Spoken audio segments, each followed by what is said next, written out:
hope to share a little bit about culture with all of you throughout the course of this program. One of the things that we want everybody to understand is it's not your fault if you don't know the culture or you haven't been taught.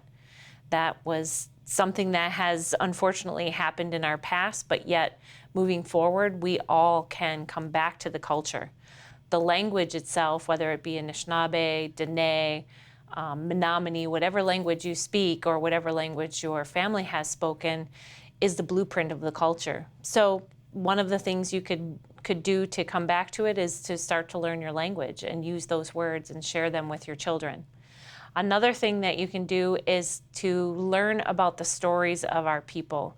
Listen to the elders, listen to family members, listen and learn what you can on everything that exists in creation. So every rock, every plant, every animal has a story. Every person has a story. And through that, you can relearn your culture. The foods that we eat are another opportunity to relearn culture. And just eating as our ancestors did is a healthy thing to do. Often those foods don't have the extra sugars and the unwanted fats that are so much part of our diet in mainstream society.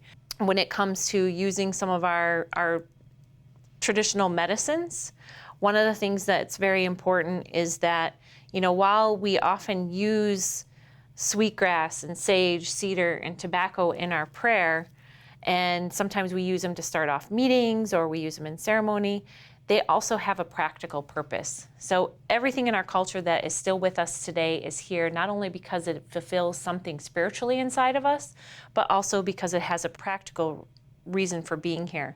Sweetgrass, for instance, cedar and sage even, when they're burned, actually kill bacteria that are in the air.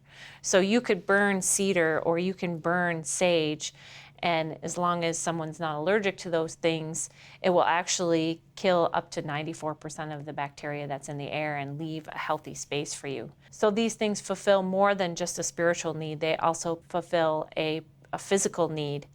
Emotionally, we can compare them to things such as aromatherapy. Many of us might turn to lotions or essential oils to help us kind of calm when we're upset. These also fulfill one of those needs as well, and it's something that's culturally relevant. It's something that was gifted to us to use as people. For the Anishinaabe people, as well as many other tribal communities, our teachings and our learning and understanding about the world around us can come from many different places. They can come from our elders and grandparents, or they can come from pipe carriers, healers, from even our children themselves. But we also look to creation as a teacher. And in our medicine wheel teachings, we're told that everything in creation can be explained through the medicine wheel. The medicine wheel has become sacred because of its ability to hold all of this wisdom and re-explain it to us in the cycles of the world and the earth. When we look at the elements of the earth, the rocks and the plants and the animals that have given their lives to us, and we remember those stories and we retell those stories, we honor not only the wisdom that they impart, but also the life that they've given and how they share this world with us. And thus it's important that we share the world with them in mutual respect. Another way that we can tap into our culture and use it as a tool for learning is through our own visions, dreams, and things such as fasting or other types of ceremonies. When we value the dreams that we have and the visions that come to us, it is a powerful tool to guide us into the future. Our ancestors have traditionally planned for the future 7 generations ahead. We are now in that 7th generation, and we as parents and as grandparents are the ones who are making those steps for the next 7 generations. And so by paying attention to the dreams that we have and the visions that we have and the knowledge that's swarming around us, we honor our relatives and our ancestors who taught us before and who maintained these teachings and helped us pass them down. We acknowledge the gifts of wisdom by sharing the teachings as they've been taught to us, but also through our exchange. So when we learn from the rocks, when we learn from an elder, we always pass tobacco. And that is one of our first gifts, and there's a special story that goes with that. So I invite you to find out in your community, what is your special story of tobacco? And what kind of tobacco did you use? On the table here, I have Kinnikinnick. We have a commercial tobacco and even a Ninsema that was made using a personal family recipe. Within each of us is the power and authority to remember our way of life. We honor our relatives, we honor our wisdom keepers, and all the things that have given their life so that we may be here today when we share what we have learned in a good way. In our teachings, we understand that every baby born is a gift. They are a gift from Creator to creation and to the families that they are born into. We believe that babies chose their families and already know what community they're going to be living in. As spirits in the spirit world, they were given the opportunity to look down at what their life might be like. When they're born, they each have a gift that is meant to fulfill a purpose in our communities. Our job as parents is to make sure that each child fulfills its purpose in life. So we try to rally around that child to make sure that they are raised in a good, healthy way. And for those of us parents who may be struggling in life, it's important that we allow that child to have friends and families that will also support them. When babies are born, that soft spot on their head, we're told, is that doorway in communication with Creator. And it stays open for a time until their skulls harden and that spot is filled. But during that time, babies are still receiving their teachings from Creator and creation. And we honor that time as a time of ultimate protection. So we may not understand what that child's purpose is in life, but it's always our job to enhance the world around them so that they can thrive and be everything that they were intended to be in this world. Everything in creation has a name. With new babies that come to us, we're told that their spirit name is who they were before they came to this world, and it's who they will be when they leave this world. The ceremony that often accompanies that naming takes place in a home, or if you have a ceremonial house or even some sort of lodge in your community.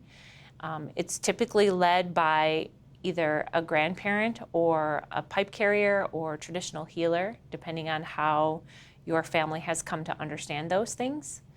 In some communities, the spirit name or the Anishinaabe names or the traditional names come from one person. Once a year, a traditional healer will be asked to give names to all the new babies.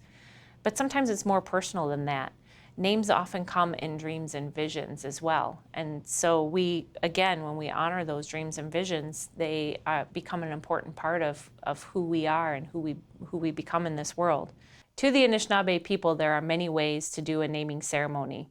How the ceremony is done as your community might be different than someone else's.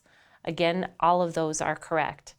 In some communities, when a baby is born and you're hosting a naming ceremony, there may be 4 women and 4 men that are asked to stand in each direction and represent that child at different stages of their lives. In some communities, if the baby is a boy, then maybe it's just 4 men in the community, or 4 women in the community if it's a little girl. And so we honor the ways of each of our families and our communities.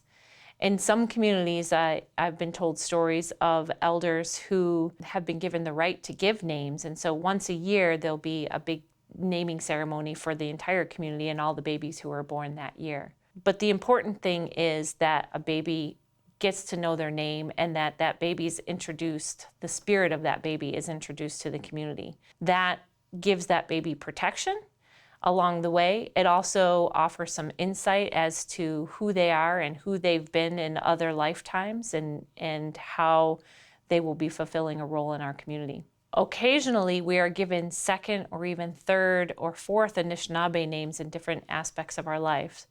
I'm thinking of a relative, for example, who was in the Vietnam War and was given a name when he came home, which helped him deal with his PTSD and heal from all the trauma that he experienced when he was at war.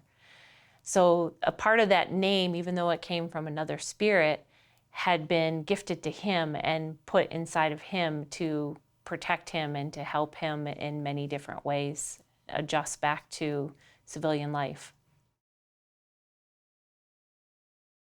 So on this table are several things that I keep with me in a bundle that I carry when I'm teaching, or even at my home. I have a bundle like this set up that my kids can go to, and they understand how to use all these things, whether they're having an emotional moment or if they have somebody they know they need to give tobacco to, or if they just need that comfort. They want to bring something from outside close to them and they're in their own busy world and don't know where to start.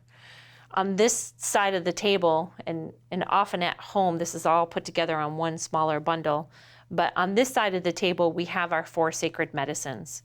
We start with our Sema, with our Gishgandak or Gijik, Mishkodeabuk, and Wingash. On this side here in the eastern doorway, I have here 3 different kinds of tobacco. We have the Kinnikinnick, commercial tobacco, and Ninsema, which this particular recipe is a family recipe that was made, and we kind of hold some of those things secret and dear. If somebody were to pass me tobacco and ask permission to learn about how I make tobacco, I could share that with them. We also, sometimes when we're sharing tobacco with others, or if we were to ask an elder for a favor or a teaching, we might put that tobacco in a little cloth bundle like this and then ask whatever it is we need to ask. If we're outside picking medicines or picking berries, we might, or if we have a prayer even that we wanted to offer to creation, we might put our tobacco in a bundle like this and leave that out by a tree or in the water or put it in the fire. Sometimes we may just keep that tobacco loose and put a little pinch out there for whatever purpose is for leaving the tobacco. All of these things can be burned in a smudge, and even some of these, beyond their spiritual purpose, have a practical purpose. There is some scientific research that will even show sweetgrass, sage, and cedar, when it's burned, can kill bacteria in the air, and making for a healthy household, especially in the wintertime when the doors have been closed and the windows are closed and people have gotten sick. On this side of the table, we're remembered of the gifts of creation. So we have our plant life, but we also have the earth itself.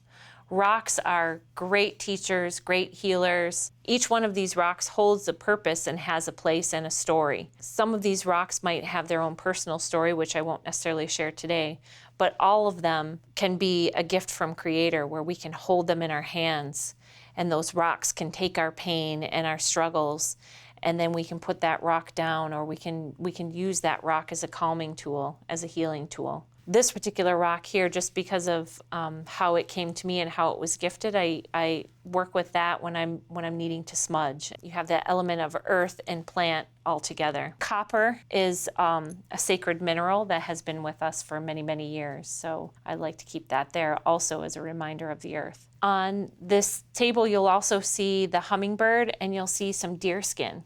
So the deer, one of our 7 original clans, actually has given its life to us for many, many generations, both in a source of nutrition and food, but also its skin is one that a lot of times when our babies were little and teething, instead of those plastic teething rings, we might use a piece of deer skin and let the babies chew on that. A lot of times when somebody's upset, we might give them a little piece of leather just to kind of have in their hands. And the deer folks are those calming, gentle creatures that walk quietly, and their toes pick up a lot of medicine as they walk through the swamps, and so that medicine can be shared with us through their skin.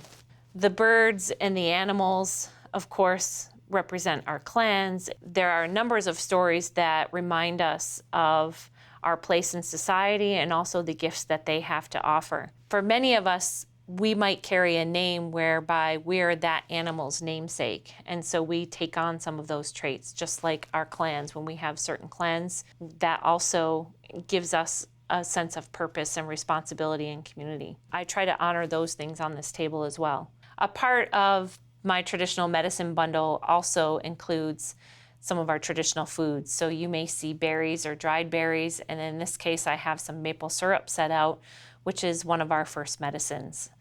The stories that go along with it teach about respect for each other, and also being patient and doing that work, in learning things, that sometimes things don't necessarily come too easy and that we have to work for those things. But as a physical, practical use, the real maple syrup that's tapped from our trees it's much easier for our bodies to process the maple syrup than it is some of the other sugars you might buy in a store. So somebody who's diabetic would have an easier time sweetening their foods with maple syrup and not have it affect their sugar versus using maybe one of the artificial sweeteners or, the white sugars that you get in a lot of our foods.